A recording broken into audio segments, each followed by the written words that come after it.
아멘. 감사합니다. 우리 함께 나누실 말씀은 누가복음 12장 13절부터 34절까지의 말씀입니다. 누가복음 12장 13절부터 21절.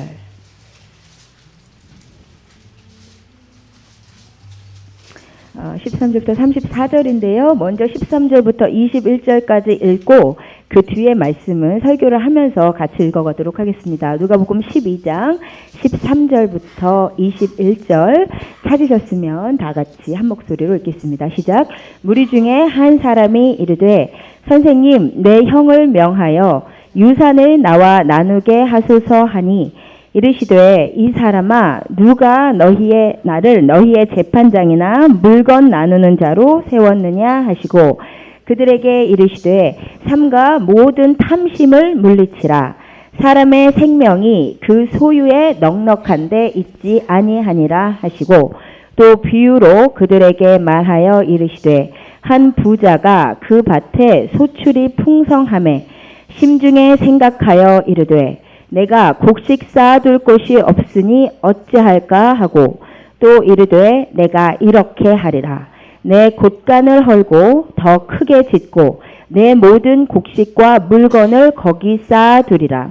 또 내가 내 영혼에게 이르되 영혼아 여러 해 쓸 물건을 많이 쌓아두었으니 평안히 쉬고 먹고 마시고 즐거워하자 하리라 하되 하나님은 이르시되 어리석은 자여 오늘 밤에 내 영혼을 도로 찾으리니 그러면 내 준비한 것이 누구의 것이 되겠느냐 하셨으니 자기를 위하여 재물을 쌓아두고 하나님께 대하여 부여하지 못한 자가 이와 같으니라.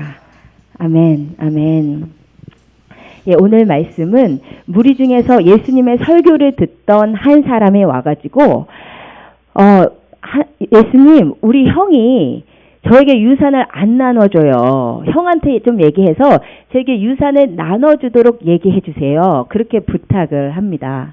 이런 부탁이 당시로서 이상한 것이 아니었던 이유는 당시 이스라엘의 전통적인 관습상 개인 간의 재산 분쟁이 있을 때는 랍비에게 찾아갔어요.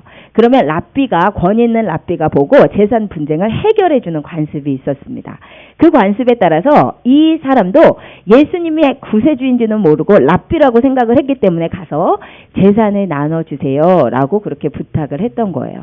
근데 이 남자분의 부탁에 대해서 예수님께서 들어주시기를 거절하시면서 한 이야기를 들려주십니다. 이름하여 어리석은 부자 이야기예요. 그런데 이 이야기는 너무나 중요한 이야기입니다. 왜냐하면 이 이야기는 우리에게 어떻게 살 것인가를 가르쳐주는 이야기이기 때문이에요. 여러분, 우리가 한 세상을 사는데 어떻게 살 것인가? 이것에 대한 중요한 메시지가 이 이야기에 담겨져 있는 거예요. 지난 송구영신 예배 때 우리가 이렇게 그룹별로 몇 명이서 모여서 1년의 삶을 나누는 시간을 가졌습니다. 근데 그때 저희에게 누가 왔냐면 우리 성원이, 강 목사님 사모님 둘째 아들 성원이가 찾아왔어요. 와줘서 고맙더라고요. 근데 그 친구가 뭐라고 하냐면 자기는 매일같이 어떻게 하면 오늘 하루를 낭비하지 않고 살 수 있을까?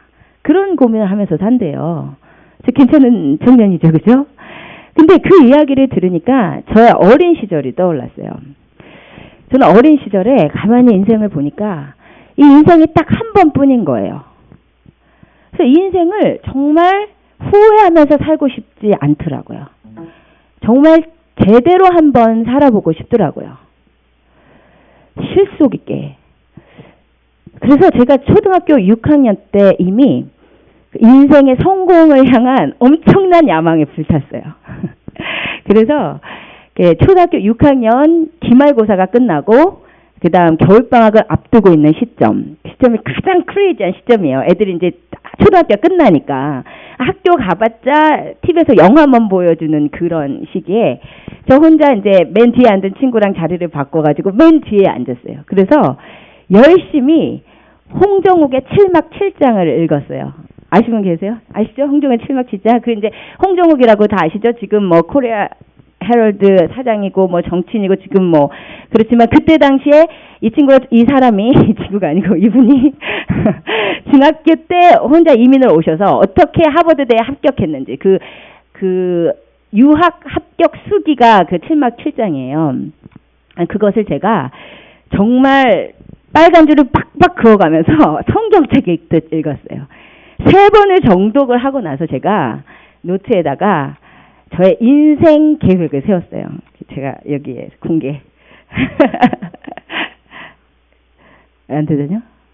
안 되나요? 안 되네? 안 되나요? 중요하지 않은 걸 썼더니 하나씩 하지 말라 그러신 것 같아. 안 돼요? 네, 그럼 될 때까지 그 인생 계획에 어떻게 했냐면 됐나요? 네, 혜선이의 인생 플랜. 10대 공부를 열심히 해서 좋은 대학에 들어간다. 20대 스펙을 쌓아 성공적으로 사회에 진출하여 커리어를 쌓고 조건을 맞추어 결혼한다. 사실 여기에 외모를 가꾼 후가 있었어요. 근데 이게 창피해서 뺐어요. 30대 최단기간 육아를 끝낸다. 40대 돈을 많이 번다. 50대 사회적 명성을 쌓고 리타이먼을 준비한다. 60, 70대 퇴직 후 인생을 편하게 즐긴다. 진짜 이렇게 세워놨었어요, 제가. 초등학교 6학년 때. 제가 이렇게 세워놓고 정말 괜찮은 계획이라고 생각했어요. 그래서 이렇게만 살 수 있다면 내가 후회하지 않고 이상적으로 살겠다. 라고 생각을 하고 제가 이대로 살 결심을 했어요. 그래서 노력하고, 그죠? 시간 낭비 안 하고, 쓸데없는 짓 안 하고, 이것을 이루어 보려고 했던 차에 아무것도 이루어지지 않은 10대 때 예수님을 만나버렸네. 제가 초등학교 6학년 겨울에 이 계획을 세웠는데 중학교 1학년 여름에 예수님을 만나버린 거예요. 그래서 예수님을 만나고 나서 이 계획을 보았더니 정말 괜찮은 계획이라고 생각했는데 예수님을 만나고 나서 이 계획을 보았더니 얼마나 허무하고 어리석어 보이는지, 의미가 없다는 것을 예수님 만나고 나니까 알겠더라고요. 그래서 여러분, 아무리 목사 자식, 장로 권사 자식, 집사 자식이어도 예수님 만나기 전에 이런 쓸데없는 생각한다니까요. 예수 만나고 봤더니 중학교 1학년 눈에도 이거는 의미 없어. 근데 만약에 정말 제가 예수를 안 만났다면 저는 이대로 살았을 거예요. 능력이 됐다면, 능력이 됐을지는 모르겠지만 노력만큼은 했을 거예요. 진짜 쓸데없이 사람들 안 만나고 열심히 이기적으로 착실하게. 제가 이런 인생이 훌륭하다고 생각했던 이유는 뭐냐면 이런 인생이 사회적, 문화적, 도덕적 기준에 맞추어 훌륭하잖아요. 이 세상 사람들 이런 인생 좋아하지 않아요? 그러니까 홍종기 7막칠장이 뜨는 거잖아요. 그렇죠? 한국의 헝그리 정신, 열심히 노력해서 뭔가 이루는 삶, 그거 다 누구나 우러러 보지 않나요? 그렇죠? 미국의 아메리칸 드림, 그거 다 우리가 갖고 있는 꿈 아닌가요? 그렇죠? 이렇게 사는 가장은 누가 싫어하겠어요? 집에서 우리 남편 정말 착실한 남편이야. 그렇죠? 게으른 배짱이가 아니고 부지런한 개미처럼 사는 이런 형. 저는 그런 사회적, 문화적, 도덕적 소리가 내 안에 있었기 때문에 이렇게 살고 싶었던 거예요. 사람들이 인정하는 삶. 사실 오늘 이야기 속의 부자가 이런 인생을 산 사람이에요. 멋있고 괜찮은 인생이에요. 한번 보시겠어요? 어떻게 살았는지? 같이 읽어봅시다. 시작.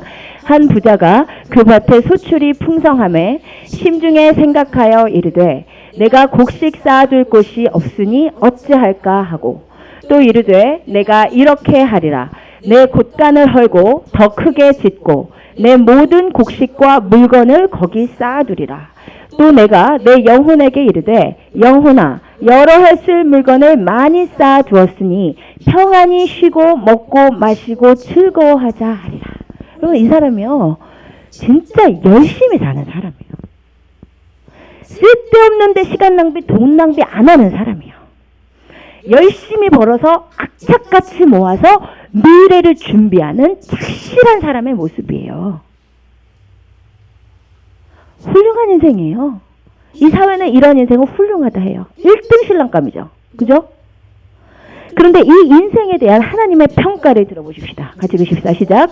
하나님은 이르시되 어리석은 자여 오늘 밤에 내 영혼을 도로 찾으리니 그러면 내 준비한 것이 누구의 것이 되겠느냐. 자기를 위하여 재물을 쌓아두고 하나님께 대하여 부유하지 못한 자가 이와 같으니라. 이 세상의 관점에서 이 인생은 훌륭한 인생이고 잘 나가는 인생인데 하나님이 보셨을 때 한마디로 이 인생은 어리석은 인생이래요. 이 세상에는 재물을 쌓아놨지만 하나님 보시기에 하나도 쌓아놓은 것이 없는 하나님께 대하여 부유하지 못한 인생이래요.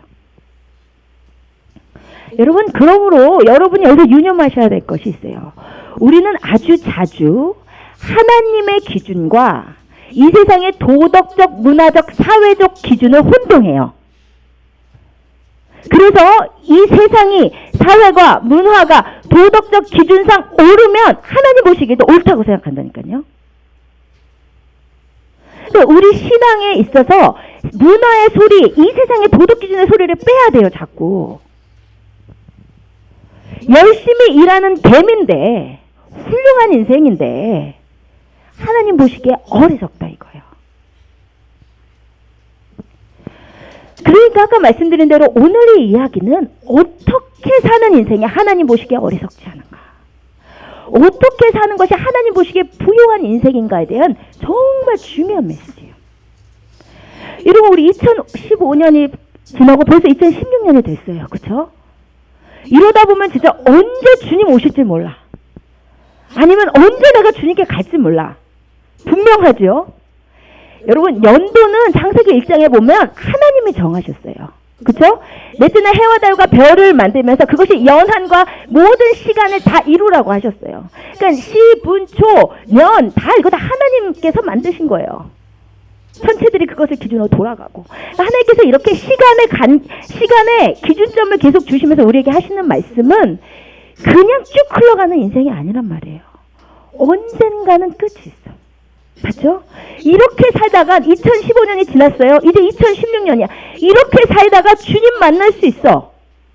그 생각 하셔야 돼요, 여러분. 보통 살 인생이 아니라니까요. 근데 더 무서운 건 뭔지 아세요? 인생 다 살고 나서요. 하나님께 가면 하나님이랑 나랑 내 인생에 대해서 계산하는 시간이 있어요.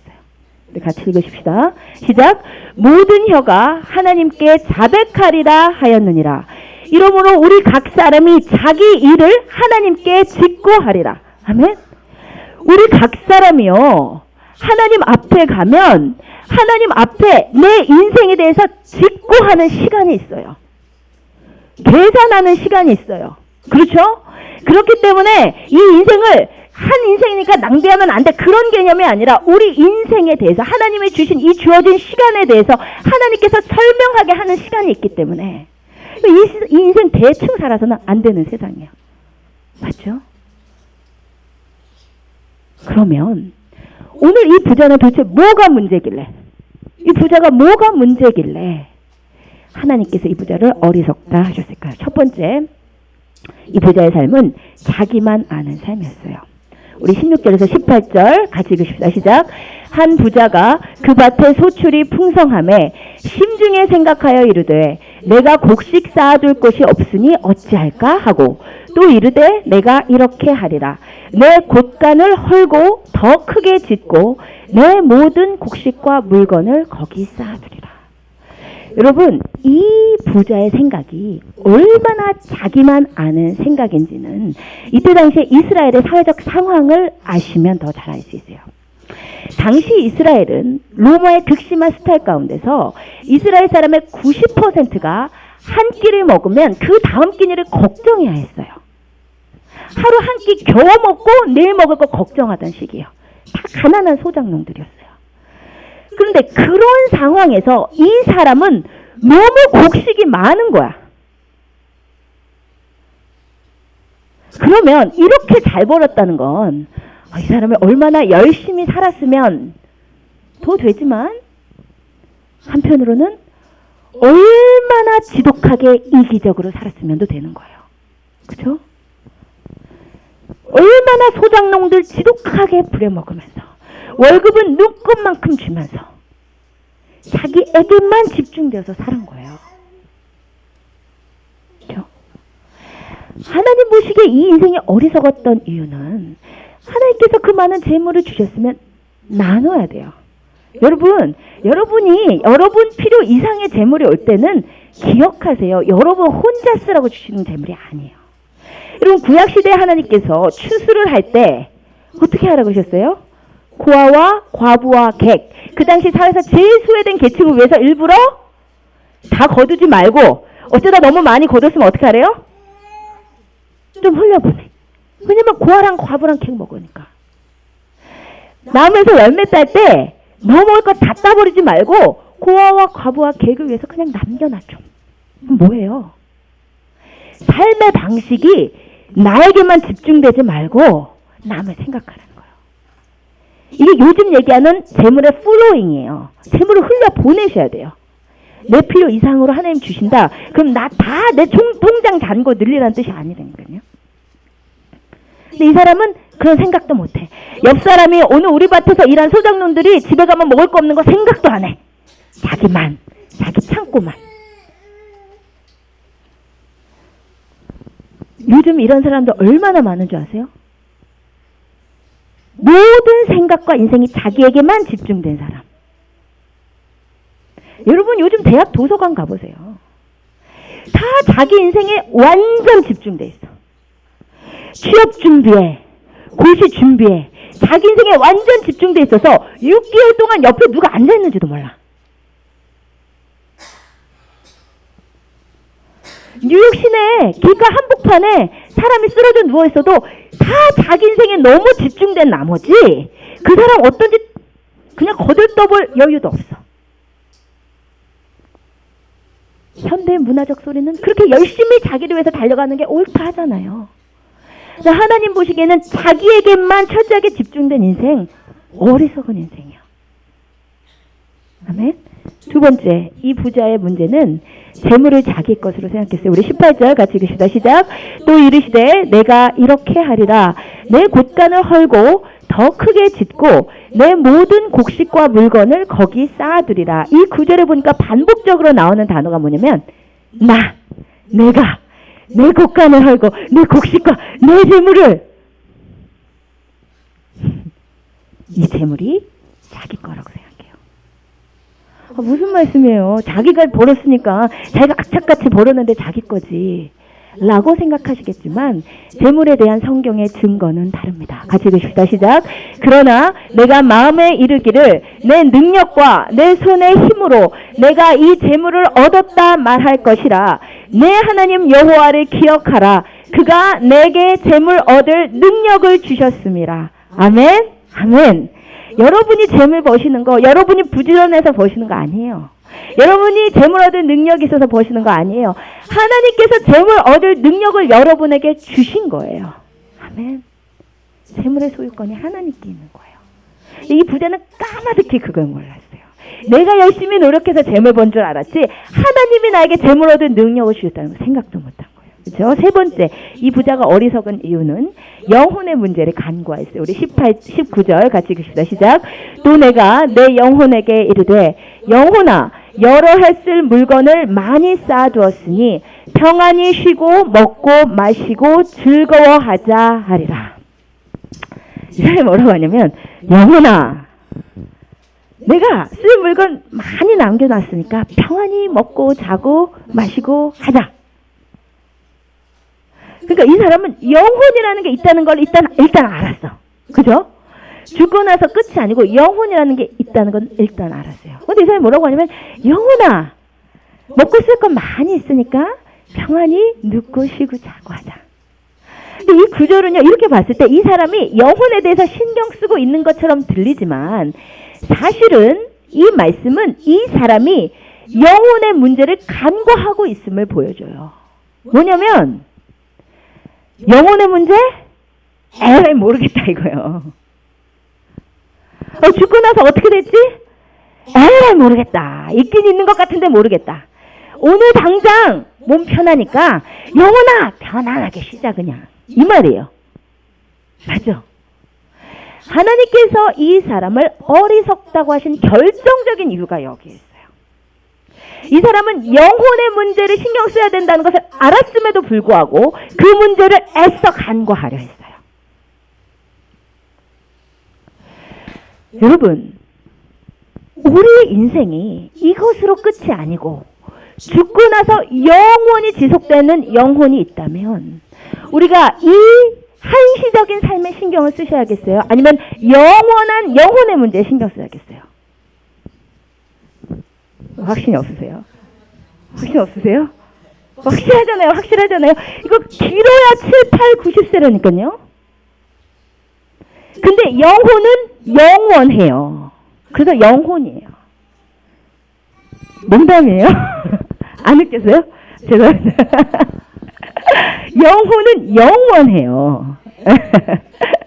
그러니까 영원한 거에 신경을 쓰고 살아야 돼요. 어떻게 보면 하나님께서 주신 이 시간은 영원한 시간을 준비하라고 주신 삶이에요. 근데 이 시간을 어떻게 사느냐가 너무 중요하다니까요. 근데 이 사람은 영혼의 문제가 있긴 있는 것 같지만 간과하고 그냥 중요하게 생각 안 하고 보이는 것에 집중하려 했다 이 말이에요. 마지막 네 번째, 이 사람의 문제는 내일을 자신의 시간으로 생각했습니다. 우리 19절에서 20절 같이 읽겠습니다. 시작. 또 내가 내 영혼에게 이르되 영혼아 여러 해 쓸 물건을 많이 쌓아두었으니 평안히 쉬고 먹고 마시고 즐거워하자 하리라. 하나님은 이르시되 어리석은 자여 오늘 밤에 내 영혼을 도로 찾으리니 그러면 내 준비한 것이 누구의 것이 되겠느냐. 이 사람은 재물이 많으니까 몇 년 동안 편안하게 있자 했는데 주님은 어리석은 자요. 오늘 밤에 내가 너를 다시 찾을 거야. 이 사람은 내일이, 미래가 자신의 시간이라고 생각했어요. 그런데 여러분, 내일은 우리의 시간이 아니에요. 세상은요, 미래 설계, 자산 관리, retirement plan, 권유합니다. 그렇죠? 그런데 하나님과 상관없이 하는 미래 설계, 하나님과 상관없이 하는 retirement plan은 이렇게 어리석은 거예요. 하지 말란 얘기는 아니에요. 누구와 하시냐는 거예요. 이 사람은 그게 자기 거라고 생각했대요. 미래가 내일이 우리의 시간이 아닌 것을 아는 사람은 이렇게 살지 않아요. 성경은 우리에게 시간에 대해서 이렇게 생각하라 하십니다. 같이 읽으시다 시작. 들으라 너희 중에 말하기를 오늘이나 내일이나 우리가 어떤 도시에 가서 거기서 1년을 머물며 장사하여 이익을 보리라 하는 자들아 내일 일을 너희가 알지 못하는도다. 너희 생명이 무엇이냐? 너희는 잠깐 보이다가 없어지는 안개니라. 너희가 도리어 말하기를 주의 뜻이면 우리가 살기도 하고 이것이나 저것을 하리라. 아멘. 무슨 말씀인지 아시겠어요? 어떤 사람들이 야 우리 딴 도시에 가서 1년 동안 돈 좀 많이 벌어갖고 오자. 그렇게 말하는 것을 보고 너희 1년 동안 돈 많이 벌어보자 하는 자들아. 미래는 너의 시간이 아니야. 1년이 어떻게 갈 줄 알고 너가 그렇게 계획해. 15절 너희가 도리어 말하기를 주의 뜻이면 우리가 살기도 하고 주의 뜻이면 이것저것을 하리라. 시간의 주관자가 하나님이심을 인정하는 사람들은 이렇게 사는 거예요. 아시겠어요? 우리는 하나님 뜻이기 때문에 오늘 살고 있는 거예요. 내일 또 하나님이 주셔야 살 수 있는 거예요. 시간은 우리의 것이 아니에요. 시간의 주권자는 하나님이십니다. 아멘. 이 네 가지가 하나님께서 보시기에 이 부자가 어리석은 자였던 이유예요. 그래서 이 부자는 하나님께서 말씀하시기를 너는 하나님께 대하여 아무것도 없는 자야. 이 세상에서는 부유할지 모르지만. 그러면 어떻게 살아야 우리가 하나님께 대하여 부유한 자로 살 것인가? 원하십니까? 아멘. 여러분 하나님께 대하여 부유한 자로 사셔야 돼요. 하나님께 대하여 부요한 자로 사는 세 가지가 오늘 읽은 비유 뒤에 연속해서 나와요. 첫째는 영혼의 생명에 집중하는 자예요. 우리 22절에서 31절. 22절에서 31절 이 비유 직후에 하나님께서 뭐라고 하시는지 누가복음 12장 22절에서 31절을 같이 읽으시겠습니다. 시작. 또 제자들에게 이르시되 그러므로 내가 너희에게 이르노니 너희 목숨을 위하여 무엇을 먹을까 몸을 위하여 무엇을 입을까 염려하지 말라. 목숨이 음식보다 중하고 몸이 의복보다 중하니라. 까마귀를 생각하라. 심지도 아니하고 거두지도 아니하며 골방도 없고 창고도 없으되 하나님이 기르시나니 너희는 새보다 얼마나 더 귀하냐. 또 너희 중에 누가 염려함으로 그 키를 한 자라도 더할 수 있느냐. 그런즉 가장 작은 일도 하지 못하면서 어찌 다른 일들을 염려하느냐. 백합화를 생각하여 보라. 실도 만들지 않고 짜지도 아니하느니라. 그러나 내가 너희에게 말하노니 솔로몬의 모든 영광으로도 입은 것이 이 꽃 하나만큼 훌륭하지 못하였느니라. 오늘 있다가 내일 아궁이에 던져지는 들풀도 하나님이 이렇게 입히시거든. 하물며 너희일까 보냐. 믿음이 작은 자들아. 너희는 무엇을 먹을까 무엇을 마실까 하여 구하지 말며 근심하지도 말라. 이 모든 것은 세상 백성들이 구하는 것이라. 너희 아버지께서는 이런 것이 너희에게 있어야 할 것을 아시느니라. 아멘. 여기 보세요. 주님께서 뭐라고 하시냐면 무엇을 먹을까 무엇을 입을까 무엇을 마실까 이런 거 너무 걱정하지 마. 왜냐면 이거는 세상 백성들이 신경 쓰는 거야. 하나님이 너네 그런 거 있어야 되는 것을 다 알아. 그러면 하나님의 백성들은 어떻게 살아야 되냐? 31절 같이 읽읍시다. 시작. 다만 너희는 그의 나라를 구하라. 그리하면 이런 것들을 너희에게 더하시리라. 뭐를 구하라고요? 하늘의 것 구하라는 거예요. 세상 것 때문에 너무 신경 쓰고 걱정하고. 근데 여러분 이 세상은 어떻게 우리를 만드냐면 눈 뜨면서부터 눈 감을 때까지 하루 동안 계속 세상 것에 집중하게 만들어요.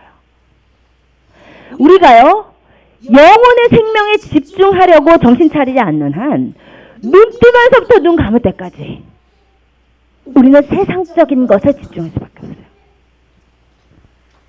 무엇을 먹어야 되냐, 무엇을 입어야 되냐, 수도세 어떻게 내야 되냐, 전기세 어떻게 내야 되냐, 우리 자식들 어떤 학교 보내야 되냐, 계속 세상적인 거. 그거 별로 그렇게 안 중요하잖아요. 그렇죠? 영혼의 생명에 집중해야 되는데 이 세상은 우리로 하여금 우리가 영혼의 생명에 신경 못 쓰도록 세상적인 것에 집중하게 만든단 말이에요. 아시겠죠? 그런데 여러분 지금 영혼의 생명이 중요하지 뭐 내가 무엇을 먹을지 무엇을 마실지 오늘 저녁에 내가 닭고기를 해먹을지 소고기를 먹을지 그렇게 중요하지 않잖아요. 내가 무슨 핸드폰을 뭐 AT&T를 할지 버라이즌을 할지 스프린트를 할지 이런 거 별로 안 중요한데 우리는 그런 거 너무 신경 쓰잖아. 조금이라도 손해 안 봐야 되니까. 그쵸? 고기는 뭐 BJ가 맛있는지 뭐 어디가 맛있는지 그런 거에 너무 신경 써. 그쵸? 로스가 싼지 뭐 TJ 맥스가 싼지 뭐 이런 거 전혀 안 중요하거든. 사는 프리우스가 좋은지 뭐가 좋은지 이런 거, 토요라가 좋은지 뭐 혼다가 좋은지 이런 거, 그런 거 세상 것에 너무 집중하고 신경 쓰다 보면 영혼의 생명이 달랑달랑 한다니까요. 주님은 그렇잖아. 목숨이 중요한데 네 목숨은 달랑달랑한데 오늘 저녁 뭐 먹을지 걱정하고 몸이 달랑달랑한데 오늘 내가 뭐 바나나 리퍼블릭을 입을지 뭐를 엔테일러를 입을지 걱정하고 이래. 주님 보시게 몸이 의복보다 중요하다. 목숨이 음식보다 중요해. 영혼의 생명이 중요하다 이 말이에요. 여러분 우리 카딱 잘못하면 막 세상 거 그거 너무 집중해. 맞죠? 어리석은 자로 산단 말이에요. 세상적인 거는 별거 아니에요. 주님께서 다 있어야 될 줄 아니까 너희는 그의 나라를 구해. 그러면 하나님은 다 주셔. 인생은 이 말씀은 정말 제 인생이에요. 제 인생. 제가 아까 보여드린 그 라이프 플랜을 포기하고 나서 중학교 1학년부터 이렇게 주님을 추구하는데 그래도 이 세상에 그 성공을 이렇게 완전히 포기하기가 어렵고, 그죠? 세상의 재미를 완전히 포기하기가 어렵고, 갈팡질팡을 5년을 했어요. 고등학교 2학년까지. 그러다가 저 고등학교 2학년 때 정말 주님 앞에 결심을 했어요. 주님, 나는 뭐가 맞는지를 아는 사람인데 정말 내가 이것을 위해서 달려가야 되는데 왜 이렇게 한켠에서 아직도 세상 성공, 세상 욕심, 세상 재미 버리지 못하는 거예요. 그래서 고등학교 2학년 때 하나님 앞에 결단을 했어요. 주님, 제가 세상 것 절대 추구하지 않겠습니다. 저는 분토와 같이 내려버리겠습니다. 아까 그 부른 찬양이 그때 불렀던 찬양이에요. 저 고등학교 2학년 때 저희 어머니가 항상 책상에 앉아서 공부를 하기 전에 성경을 한 장 꼭 읽게 했어요. 왜냐하면 이 세상의 학문은 성경에 의하면 하나님을 대적하여 높아진 거예요. 그래서 세상 지식을 너무 많이 쌓아놓으면 하나님의 지식이 우스워요. 그래서 세상 지식을 쌓기 전에 하나님의 지식으로 채우라고 반드시 성경을 읽도록 했어요. 그래서 성경을 읽고 제가 찬양을 하는데 제가 그 찬양, 아까 부른 찬양, 구름 같은 이 세상 모든 부귀영화 분투와 같이 내려버리고서 이것을 그날은 정말 하나님, 내가 더 이상 세상 것에 눈 돌리지 않고 내가 더 이상 세상 욕심 부르지 않고 오직 천국의 복만 사모하면서 살기로 내가 결단합니다. 주님, 나 기억하세요. 주님, 내 이름 기록하셨지요. 주님, 내가 주님 위해서 다 버릴 테니까 주님, 나 기억하셔야 돼요. 그러면서 이 찬양을 혼자서 책상에 앉아서 불렀는데 얼마나 뜨거운지 이 찬양이 진짜 보좌로 올라가는 게 제가 막 느껴지는 거예요. 근데 그 찬양을 부르고 기도를 하고 공부를 조금 하다가 화장실을 가는데 옆방에서 성경을 읽으시던 저희 엄마가 그러는 거예요. 혜선아, 너 아까 부른 찬양이 하나님 보좌 앞으로 바로 올라가더라. 엄마가 옆방에서 들으시고. 정말로. 왜냐면 제가 정말 인생의 결단으로 제가 그날 이후로 정말로 주님께 올인하기로 결단했어요. 다 포기하고. 근데 지금 와서 보니까 나는 분명히 다 포기했는데 하나님은 다 주셨더라고요. 다 주셨어, 진짜. 아니, 사람들 그렇게 미국 오는 거 좋아한다는데 저는 미국에 미쳐도 생각을 안 하던 사람인데 세상에 제일 잘 사는 나라를 그냥 보내주시고 남편 주시고 최고의 남편 주시고 그리고 자식을 위해서 기도 한 번도 안 해봤어요, 솔직히 말해서. 저는 그날 이후로 포기하고 나서 육신의 것은 안 구했어요. 하나님 필요하면 주시는 거 믿으니까. 근데 하나님이 강권적으로 자식을 둘이나 주시고 그럴 때 좋은 목회도 주시고 좋은 성도님도 주시고 집 주시고 제가 지금 사는 집은 제 형편에서 도저히 살 수 없는 집이에요. 하나님이 저희를 살게 하시려고 6년 전에 저희 시부모님이 우연히 더러움으로 가셨다가 그냥 그 집이 마음에 드셔서 사놓으신 거야. 이유 없어요. 그때 좀 돈이 많으셨으니까. 근데 저희가 살게 됐잖아요. 6년에. 집주인이 시부모님이다 보니까 좀 힘들면 렌트비 좀 덜 내도 되고 어디 이사 못 가. 거기서 계속 버텨야 돼. 너무 감사해 진짜. 제가 1, 2층 올라다니면서 내가 어떻게 평생 이런 집에서 살고 있나. 나는 좋은 집 구해본 적이 없는데. 아니 게다가 제가 요즘 BMW를 타지 않겠어요? 아니 차가 두 대다가 한 대가 되니까 정말 불편해요. 그래서 오목사님 아침에 차 타고 이제 밤에 오면 애들 데리고 애들이 우유 먹고 싶다도 우유 한 잔을 사러 갈 수가 없는 거야. 근데 육신의 거 별로 집중 안 해. 신경 안 써. 어떻게 사야 되나 이런 거 신경 안 써. 저는 하나님이 나에게 필요한 거 아시니까 필요하면 주실 줄 믿는 거예요. 그런 거 시시하게 안 구해요 진짜. 시시하게 차를 구해요. 아니 안 구했더니 주님이 BMW를 주셨잖아요. 오전하는데 엉덩이가 얼마나 뜨거운지 지겠어. 하나 필요하면 다 주셔. 진짜 이 말씀 맞아요. 너희가 마태복음에는 먼저가 있는데 누가복음에는 먼저도 없어. 다만 그의 나라를 구해라. 그리하면 이 모든 건 너희에게 더하시리라. 아멘. 진짜예요, 여러분. 세상 것 째째하게 쫓아다니고 쓸데없는 건 뭐 일부러 아끼려고 막 신경 쓰고 세상 것 너무 그렇게 따지다 보면 영혼의 생명 여러분 집중할 수 없어요. 정말이에요. 영혼의 것에 집중하세요. 아멘. 아멘. 두 번째, 하나님 보시기에 부유한 자는 탐심을 물리치는 자예요. 우리 15절, 우리 누가복음 12장 15절, 비유 직전에 하나님께서 예수님께서 하신 말씀이에요. 같이 읽겠습니다. 시작.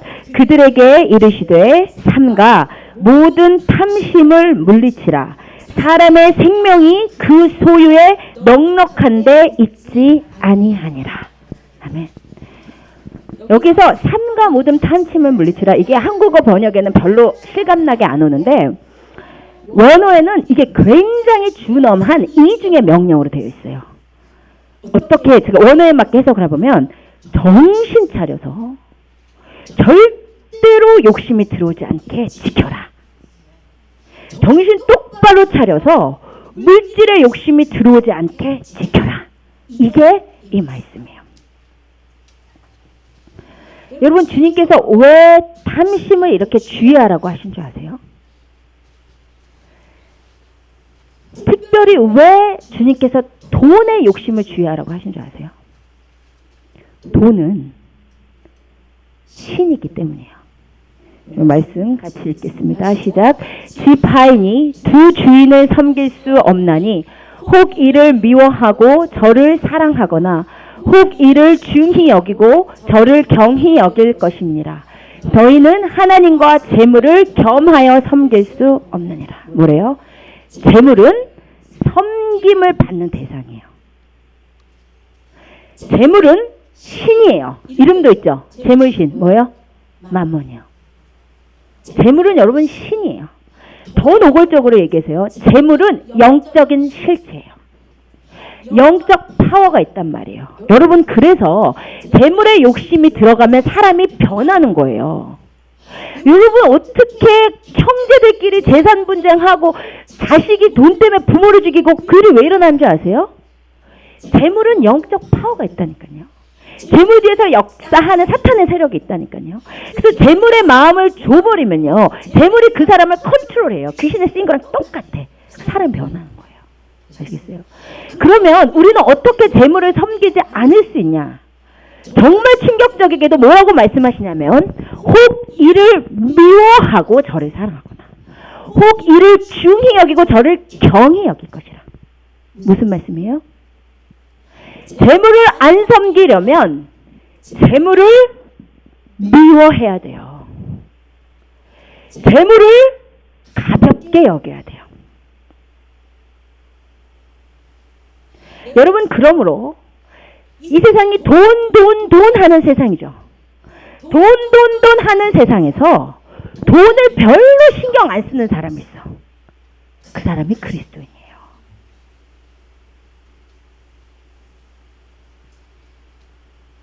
다 돈 때문에 할 거 못하고 안 할 거 하는 세상인데 돈이 별로 없는 것 같은데 돈에 구애받지 않는 사람이 있어. 그 사람이 그리스도인이에요. 아멘? 여러분, 마음에서 돈을 중요하게 생각 안 하셔야 돼요. 여러분의 마음에서 돈을 미워하셔야 돼요. 주님께서 말씀하셨어요. 정신 똑바로 차려. 돈이 마음에 들어오면 주님 뜻대로 절대 못 살아. 돈이 마음에 들어오면 당연히 세상 것만 보이게 되기 때문에 세상의 생명에만 집중하게 되고, 그렇기 때문에 영혼의 생명은 시들시들한 거예요. 그래서 주님 보시기에 어리석은 인생으로 전락할 수밖에 없어. 그래서 정신 차리고 탐심을 물리치라 하셨어요. 아멘. 여러분, 돈의 욕심이 주의 은혜로 우리 가운데 물러가기를 축복드립니다. 저처럼 타고나게 경제관념이 없는 사람은 이게 좀 쉬워요. 경제관념이 거의 빵점이기 때문에 솔직히 말씀드려서 몇 달 전까지만 해도 저희가 교회에서 얼마를 받는지 몰랐어요. 저는 관심 자체가 없어. 타고나기를 그렇게 타고났고, 그래서 수학에 제일 못했어요. 제가. 숫자는 관심 없어. 주님 알아서 하시니까. 재물. 그거요, 여러분 조심 안 하시면 재물 여러분 컨트롤해요. 하나님 섬기는 줄 알았는데 재물 섬기고 계신 거예요. 아시겠죠? 마지막으로 세 번째, 주님 보시기에 부유한 인생은 하늘 통장에 저축하는 자예요. 우리 33절에서 34절. 예, 같이 읽읍시다. 시작. 너희 소유를 팔아 구제하여 낡아지지 아니하는 배낭을 만들라. 곧 하늘에 든 바 다함이 없는 보물이니 거기는 도둑도 가까이 하는 일이 없고 좀도 먹는 일이 없느니라. 너희 보물 있는 곳에는 너희 마음도 있으리라. 아멘. 주님께서 이 사람은 자기에게는 재물이 많았는데 하나님 보시기엔 가난했어. 근데 어떻게 하면 하나님께 부유하게 살 수 있는지를 주님께서 말씀하시는데 통장이 있다 이거예요. 하늘 통장. 하늘 통장에다가 저축하면 거기는 도둑도 없고 좀도 안 쓸고 부도도 안 나고 이율은 최고야. 거기 넣으면 돼. 그러면 하나님께 부유한 자라 그러셨어요. 그래서 제가 오늘 하늘은행 파견 그 노스캐롤라이나 지점 직원으로서 여러분께 하늘은행 저축을 할 수 있는 4가지 저축 예금 상품을 가르쳐 드릴게요. 없어지는 게 아니라 하늘 저축하는 거예요. 아시겠죠? 첫 번째는 11조입니다. 우리 말라기 3장 8절에서 10절 읽읍시다. 시작. 사람이 어찌 하나님의 것을 도적질하겠느냐. 그러나 너희는 나의 것을 도적질하고도 말하기를 우리가 어떻게 주의 것을 도적질하였나이까 하도다. 이는 곧 11조와 헌물이라. 너희 곧 온 나라가 나의 것을 도적질하였으므로 너희가 저주를 받았느니라. 만군의 여호와가 이르노라. 너희의 온전한 11조를 창고에 들여 나의 집에 양식이 있게 하고 그것으로 나를 시험하여 내가 하늘문을 열고 너희에게 복을 쌓을 것이 없도록 붙지 아니하나 보라.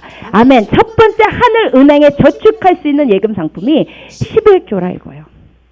11조는 하나님께서 하나님 것이라 하셨어요. 그러니까 이것은 진짜 해야 되는 거예요. 시험 들지 마세요.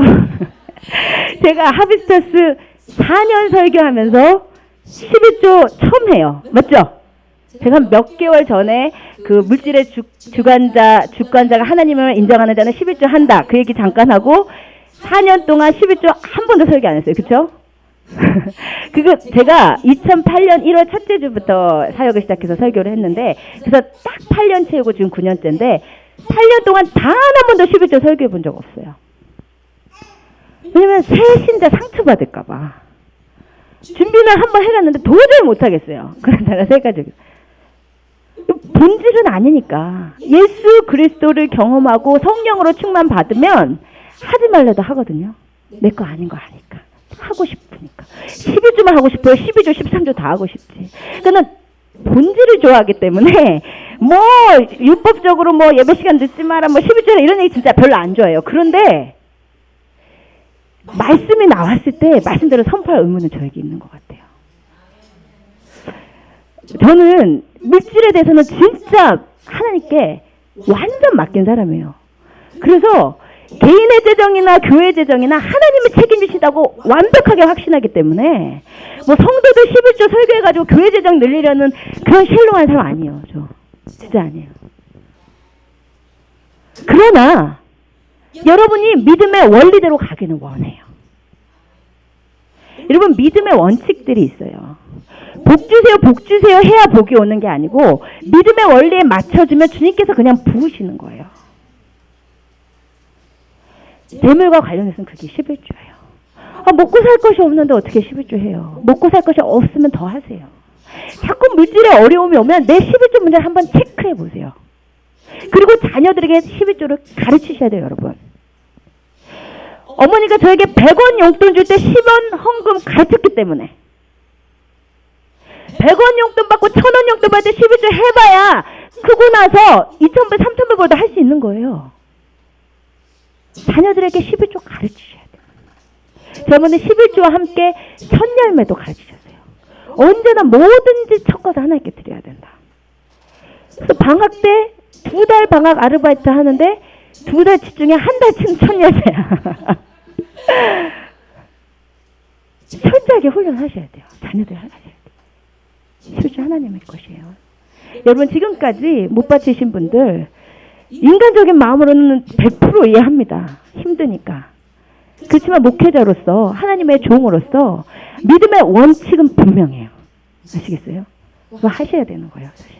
그러니까 여러분 마음에 이 말씀 듣고 감동 있으신 분들은 혹시 못하신 분 회개하시고 회개하셔야 돼요. 왜냐면 주님의 것 도적질 했으니까. 그리고 심시 하세요. 하셔야 되는 거예요. 아시겠죠? 두 번째 성전 건축과 하나님의 사역, 하늘 통장 예금 입금 내역. 두 번째 같이 읽읍시다. 시작. 이 성전이 황폐하였거늘 너희가 이때 판벽한 집에 거주하는 것이 옳으냐. 그러므로 이제 만군의 여호와가 이같이 말하노니 너희는 너희의 행위를 살필지니라. 너희가 많이 뿌릴지라도 수확이 적으며 먹을지라도 배부르지 못하며 마실지라도 흡족하지 못하며 입어도 따뜻하지 못하며 일꾼이 싹쓸 받아도 그것을 구멍 뚫어진 전대에 넣음이 되느니라. 너희는 산에 올라가서 나무를 가져다가 성전을 건축하라. 그리하면 내가 그것으로 말미암아 기뻐하고 또 영광을 얻으리라. 여호와가 말하였느니라. 너희가 많은 것을 바랐으나 도리어 적었고 너희가 그것을 집으로 가져갔으나 내가 불어버렸느니라. 만군의 여호와가 말하노라. 이것이 무슨 까닭이냐. 내 집은 황폐하였으되 너희는 각각 자기의 집을 위하여 빨랐습니다. 아멘. 학계 선지자 시대에 주님의 성전이 완전히 황폐되어 있는데 사람들이 다 자기 집 꾸미는데 판벽한 집, 아주 좋은 집 살면서 계속 자기 가든 꾸미고 자기 백야드 넓히고 계속 자기 집만 꾸미고 있는데 주님의 성전은 황폐한 거예요. 주님께서 말씀하시기를 너희의 행위를 살펴라. 주의 전은 황폐하였는데 너희는 판벽한 집에 거하는 것이 옳으냐.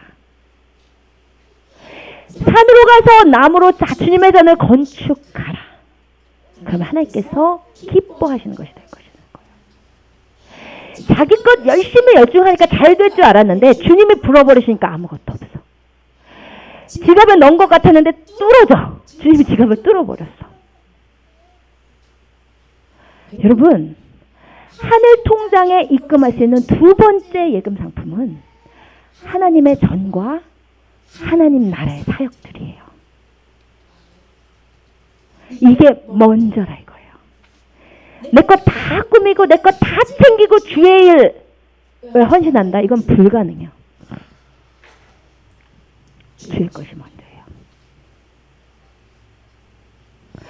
어저께 우리 EM들이 아침부터 와가지고 정말 주의 전을 사랑하는 마음으로 새신자들까지 그냥 연세 많은 어른들 막 우리 백인 할머니 애들 나는 너무 팬트 냄새를 많이 맡아가지고 힘들어갖고 집에 왔다 갔다 하시면서도 주의 전을 사랑하는 마음으로 팬트질을 다 하는 거예요.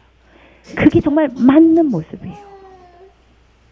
내 집 예쁘게 꾸미고 주의 전 황폐했는데 신경 안 쓰는 거 아니에요. 주의 전이 먼저.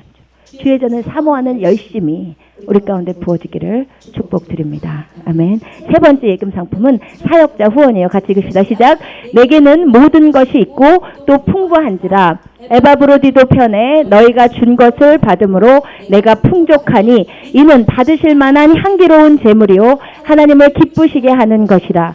나의 하나님이 그리스도 예수 안에서 영광 가운데 그 풍성한 대로 너희 모든 쓸 것을 채우시리라. 바울이 감옥에 있는데 빌립보 성도들이 그 바울을 위해서 다 헌금을 해가지고 에바브로디도 편에 보낸 거예요. 그래서 바울이 그것을 받고 뭐라고 하냐면 이것은 정말로 향기로운 제물이고 하나님을 기쁘시게 하는 것이다 했어요. 세 번째 하늘 통장에 예금할 수 있는 상품은 사역자 후원이에요. 근데 물론 여기서 말하는 사역자는 저처럼 교회에서 월급 받는 사역자를 얘기하는 것은 아니에요. 저희 같은 사역자 말고 철저히 모든 것을 포기하고 생활을 하지 않고 주의 복음을 위해서 100% 달려가시는 분들. 대표적으로 선교사님들. 이거 우리 교회 구이삭 선교사님 있고 또 마리 선교사님, 모세 선교사님 있지만 그분들 정말 세상적으로 떵떵거리고 사시던 분들이에요. 우리 마리 선교사님 우즈베키스탄 가시기 전에 정말 잘 사셨어. 그거 잘 차려놓고 사시다가 선교 가려고 하니까 그거 다 처분하는데 너무 많더래요. 처분해야 될 물건이 너무 많아. 근데 그렇게 세상을 향해 달려가던 분이 주의 복음이 부어지고 보니까 허무하다는 걸 아는 거예요. 이 세상에 육신의 생명이 의미가 많지 않다는 것을 아니까 다 포기하고 지금 우즈베키스탄 가서 선교하시잖아요. 그러면 그렇게 생활을 전혀 안 하시고 주의 복음을 위해서 복음의 전진기지 가서 활동하고 계시는 선교사님들, 그러면 그분들 공개는 누구의 몫이에요? 교회의 몫이에요. 우리의 몫이에요. 우리가 해야 될 일을 대신 하고 계신 거예요. 그분이 생활들 다 내려놓고 주의 복음 위해서만 달려가면 당연히 교회는 뒤에서 그들을 물질로 공급해야 돼요. 이것도 하나님 보시기에 향기로운 재물이래요. 그러니까 여러분이 그리스도인이시면 정기적으로든 비정기적으로든 풀타임 선교사님들, 사역자들 여러분 공개하셔야 돼요. 아시겠죠? 마지막, 가난한 자들을 위한 구제입니다. 오늘 읽은 말씀이요, 누가복음 12장 33절에 주님께서 이렇게 말씀하셨어요. 같이 읽으십시다. 시작. 너희 소유를 팔아 구제하여 낡아지지 아니하는 주머니를 만들라. 곧 하늘에 든 바 다함이 없는 보물이니 거기는 도적도 가까이 하는 일이 없고 좀도 먹는 일이 없느니라. 네 번째, 한 해 통장에 입금할 수 있는 상품은 구제예요. 구제가 뭐죠? 불쌍한 사람들 돕는 거. 아까 말씀드린 대로 우리에게 혹시 우리 필요 이상의 재물이 있다면 흘려보내셔야 돼요. 저 신학교 다닐 때 저희 이제 같은 동기, 저보다 나이가 많았던 저 오빠라고 부르던 전도사님이 너무너무 가난해. 너무 가난해. 정말 기적으로 신학교 왔어. 근데 이분은 원래부터 가난하고 주님만 철저히 의지해서 물질적으로 생활하는 것을 배웠기 때문에 물질의 구애를 안 받는 거예요. 없으면 무조건 하나님께 구해. 대학원에 왔더니 다 숙제를 컴퓨터로 해야 되는데 본인 컴퓨터 없어요. 그럼 무조건 하나님께 구해. 하나님께서 똥컴퓨터라도 주시더라고요. 주시는 거예요. 그 믿음은 커. 하나님, 나 차도 주셔야 되겠고 막. 근데 얼마나 이분이 플로잉을 잘하냐면 진짜 하루 학교 와서 한 끼 먹을까 말까 해요. 기도해요. 먹을 거 없으면. 하나님께서 식권을 하나 주신대. 근데 어느 날 2개 식권을 주신 날이 있어. 그럼 어떻게 하는 줄 아세요? 다른 사람 줘요. 하나님이 주신 거니까. 신학생들 중에 정말 가난하지만 플로잉 잘하는 사람들 있어요. 예배 드리다가 은혜 받잖아요. 신학교 채플에서 바치고 싶은데 바칠 게 없어. 있는 건 식권뿐이야. 식권들이. 예배 끝나고 헌금 교사하다 보면 식권이 있어. 돈은 없으니까 돈은 못 드리고 드리고 싶으니까 식권 드리고. 플로잉 하셔야 돼요. 가난한 자들, 여러분의 인생에만 집중해서 돈 더 벌면 조금 더 통장 더 늘리고 이거 하나님 뜻 아닙니다.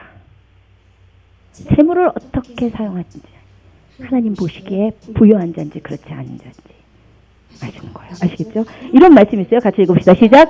가난한 자를 불쌍히 여기는 것은 여호와께 꾸어드리는 것이니 그의 선행을 그에게 갚아주리라. 아멘. 가난한 자를 불쌍히 여기면 주님께 꾸어드리는 거래요. 이자가 엄청날 거예요. 그죠? 돈 많으시니까. 자주 하셔야 돼요. 이런 거. 하늘 통장에 이게 이율이 엄청 높다니까요. 전혀 이렇게 지금 혹하지 않으시는데 없어지는 돈이 아니에요. 가난한 자를 구제하면 주님께 꾸어준 거야. 1불 꾸어줬는데 주님이 1불만 주시겠어요? 아멘? 아멘? 또 이런 말씀도 있습니다. 같이 읽읍시다. 시작. 흩어 구제하여도 더욱 부하게 되는 일이 있나니 과도히 아껴도 가난하게 될 뿐이니라. 구제를 좋아하는 자는 풍족하여질 것이요 남을 윤택하게 하는 자는 자기도 윤택하여지리라. 아멘. 물질의 축복 누리시는 분들 중에 정말 구제 많이 하시는 분 있죠. 모르게.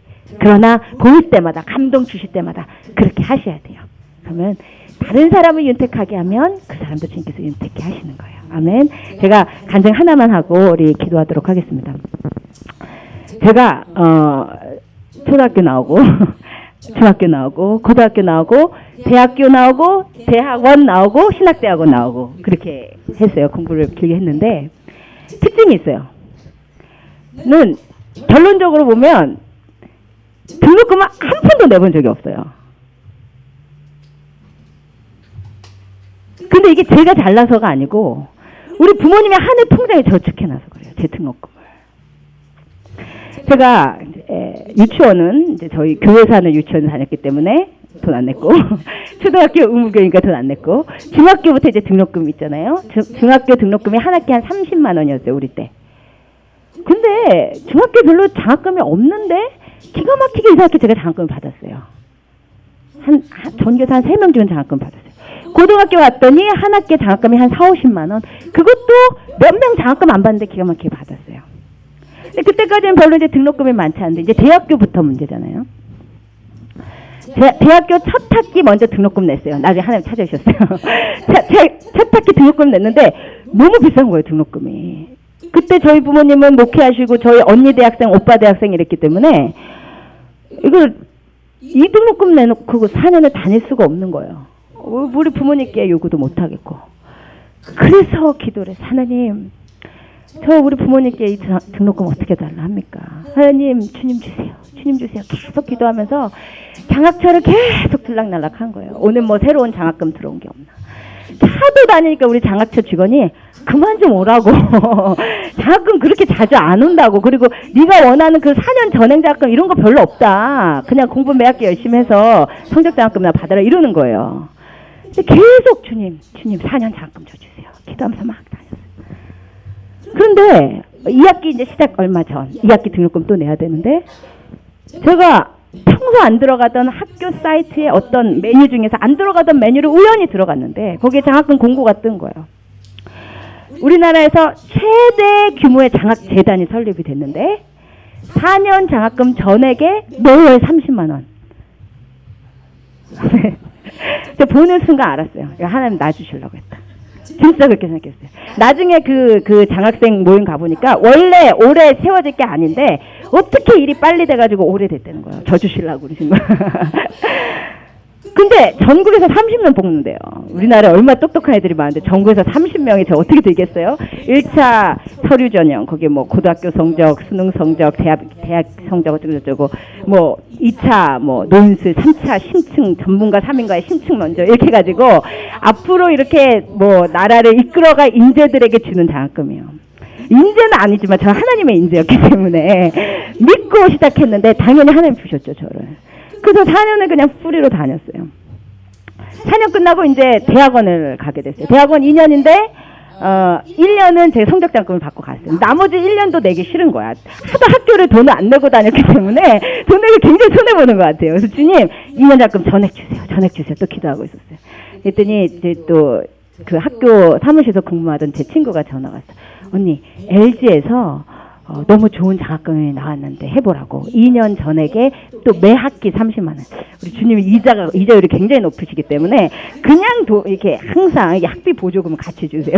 그래서 2년 전액에 매 학기 30만 원. 듣는 순간 그거 내 거다. 하나님 또 나 주신 거다.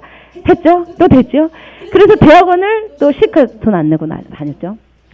그러다가 이제 갑자기 하나님이 저 인생을 터닝해가지고 신학교를 가라고 이게 사명 받고 신학교 사이트 가보니까 지금 모집 기간이야. 그래서 이제 빨리 이제 시험을 봤는데 이제 3년 장학금, 이제 3년 등록금이 문제잖아요. 대학원 3년 등록금이. 근데 일단 첫 학기 등록금을 프리로 받을 수 있는 유일한 방법은 수석하는 방법밖에 없어. 이제 그때 공부할 시간이 전혀 없는 거예요. 갑자기 인생을 터닝했기 때문에. 근데 저희 집에서 저희 오빠와 남동생이 네가 왜 갑자기 신학교를 가냐, 이게 안 좋아하는 분위기였기 때문에 주님, 제가 수석을 해서 하나님이 나를 보내신 것을 보여주시고 등록금도 주세요. 그 기도하고 간 거죠. 하나님 붙여주셨지. 그리고 첫 학기 등록금은 받았어요. 근데 그 이유가 문제예요. 신학교는 이렇게 별로 후원이 없기 때문에 정말 가난해. 그래서 수석해봐야 겨우 첫 학기 등록금이고 그 다음엔 돈 내야 돼요. 뭐 신학교에 그렇게 돈 장학금 받을 기회가 없어요. 그래서 나는 하나님 이번엔 너무 욕심인가요? 하지만 하나님이 또 주시겠지 기도하고 기다렸어요. 그랬더니 세상에 어떤 독지가가 혜성처럼 나타나가지고, 아니 아무리 그래도 입학 수석을 한 학기만 주는 게 말이 되냐, 3년 전액을 줘야지 내가 기부하겠다라는 독지가가 나타나서 올해부터 저부터 저희 오빠 남동생도 수석했지만 한 학기 등록금 받고는 못 받았어요. 저부터 하나님이 전액으로. 그래서 또 하나도 안 내고 다녔어요. 근데 이게 사실은 제가 잘해서가 아니고 저희 부모님이 네 번째 입금 상품에 예금을 해놨어. 제 등록금을. 어떻게 된 거냐면 제가 유치원 때 저희 부모님이 어떻게 5남매 중에 저만 특별히 교육보험을 드셨어요. 이 교육보험이 뭐냐면 한 몇 회인지 정확하게 모르겠지만 한 달에 20만 원, 그때 돈으로 적지 않잖아요. 제 유치원 때니까. 한 달에 20만 원을 꼬박꼬박 몇 회, 30 몇 회겠죠. 이렇게 넣어놓고 나면 이 사람의 평생 등록금을 책임져 주는 거예요. 최대 대학원까지. 그것을 열심히 넣으셨대요. 저희 부모님이. 그리고 마지막 한 번만 넣으면 이제 다 끝나고 이제 돈 받기만 하면 되는 차인데 우리 부모님이 목회하시던 교회의 한 청년이 차 사고를 잘못 낸 거예요. 오토바이 사고를. 그리고 상대방한테 돈을 무지 물어내게 생겼어. 근데 이 청년이 부모가 안 계셔서 물어낼 방법이 없는 거예요. 그래서 저희 부모님이 한 번만 더 넣으면 되는 제 교육보험을 깨서 그 청년의 그 사고비를 갚아주신 거예요. 그랬더니 없어진 게 아니라 한 해 통장에다가 제 등록금을 넣어놓으신 거예요. 그랬더니 전 등록금뿐만 아니라 그거 했으면 대학원 2번 다닌다면 그거 해주겠어요? 대학원 하나만 가능하지. 근데 신학대학원까지 그냥 등록금뿐만 아니라 학비 보조금까지 다 주셔요. 하나님. 아멘? 아멘? 그러니까 여러분 하나님께 부요한 자로 사세요. 아멘? 세상 것 막 바라보고 세상 것만 막 집중하고 세상에 보이는 생명만 집중하지 말고 영혼의 생명. 여러분의 인생이 지금 하나님 보시기에 어리석은지 부요한지 보세요. 여러분의 인생이 사람이 보기에는 착실하리라고 믿습니다. 하나님 보시기에 어떤지 보세요. 하나님 보시기에 여러분 부요한 인생들이십니까? 하나님 보시기에 여러분 한 해 통장에 많이 입금하시는 분이십니까? 영혼의 생명에 집중하시기를 주님의 이름으로 부탁을 드립니다. 우리 다 같이 일어나셔서 찬양하실 때 우리 아까 부른 구름 같은 이 세상.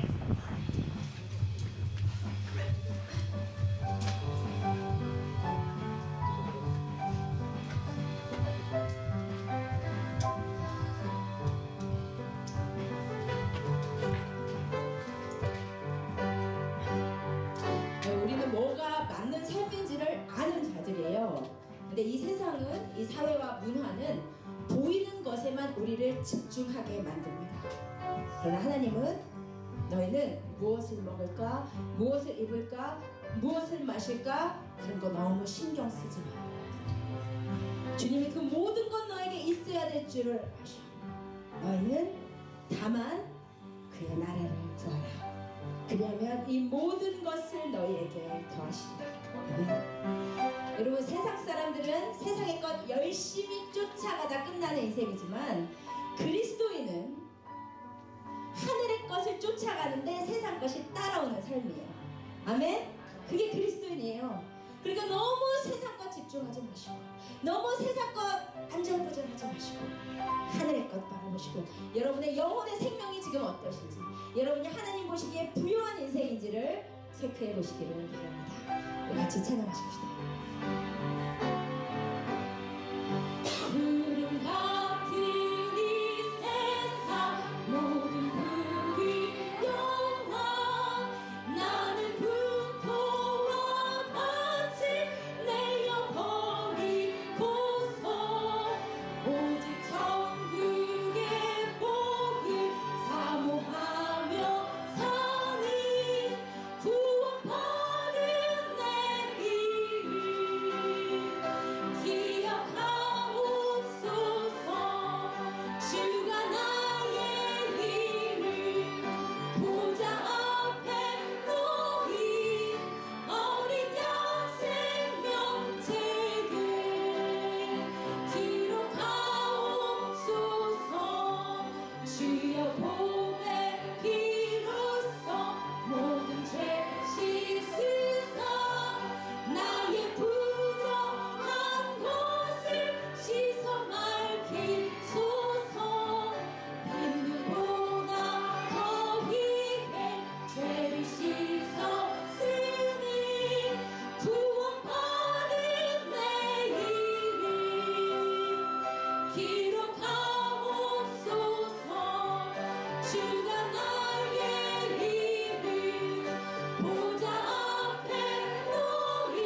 죄가 하나도 없고 아무 병도 없는 영화롭고도 밝은 천국을 나가서 주와 함께 그곳에 길이 살겠으니 이런 소망의 삶은 참된 행복이라 주가 나의 이름 보좌 앞에 놓인 어린 양 생명책에 기록하옵소서.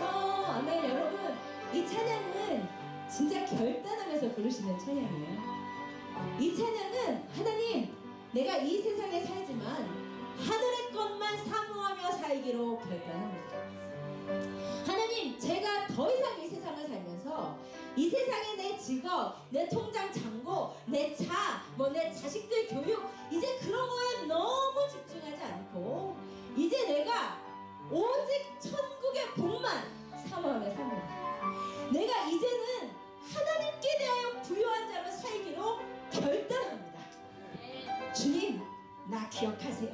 나 그렇게 살 것이에요. 이 찬양이에요. 여러분, 그렇게 결단하실 때 이 시간 하늘 보좌로 우리 찬양이 바로 올라가는 길에 주님의 이름으로 축복드립니다. 주님께서 우리 결단을 축복하시고 우리의 결단을 책임져 주시기를 원합니다. 우리 그렇게 결단하시면서 다시 한번 찬양하십시다. 구름 같은 이 세상 모든 풍기 영화 나는 군토와 같이 내려버리고서 오직 천국의 복을 사모하며 사니 구원받은 내 이름 기억하면 주가 나의 이름 보좌 앞에 놓인 어린 양 생명책에 기록하옵소서. 주여 보배 피로써 모든 죄 씻으사 나의 부정한 것을 씻어 맑히소서. 있는 보다 더 희게 죄를 씻었으니 구원받은 내 이름 기록하옵소서. 주가 나의 이름 보좌 앞에 놓인 어린 양 생명책에 기록하옵소서. 죄가 하나도 없고 아무 병도 없는 영화롭고도 밝은 천국을 나가서 주와 함께 그곳에 길이 살겠으니 이런 소망의 삶은 참된 행복이라 주가 나의 이름 보좌 앞에 놓인 어린 양 생명책에 기록하옵소서. 아멘. 우리 이 시간 두 눈을 감고 우리 하늘 보자 바라보십시다. 여러분, 내일은 우리의 시간이 아니에요. 주님의 뜻이면 우리가 살기도 하고 이것도 저것도 할 것입니다. 그러니 어리석게 이 인생이 나의 인생인 것처럼 다 계획 세워놓지 마세요. 주님 손에 있는 것입니다. 오늘 밤이라도 주님이 이 부자처럼 오라 하시면 가야 해요. 그러므로 여러분, 지금 이 순간 여러분이 간과해서는 안 되고 심각하게 고민해 보셔야 될 것은 어린 양 생명책에 내 이름이 있냐 이거예요. 여러분, 어린 양 생명책에 여러분 이름 있으신 거 확실합니까? 주님이 여러분을 아시고 여러분이 주님 아십니까? 오늘 당장 죽어도 주님 앞에 가서 내 사랑하는 주님 배울 준비 되셨습니까? 그게 중요하지. 오늘 내가 무슨 옷을 입고 뭘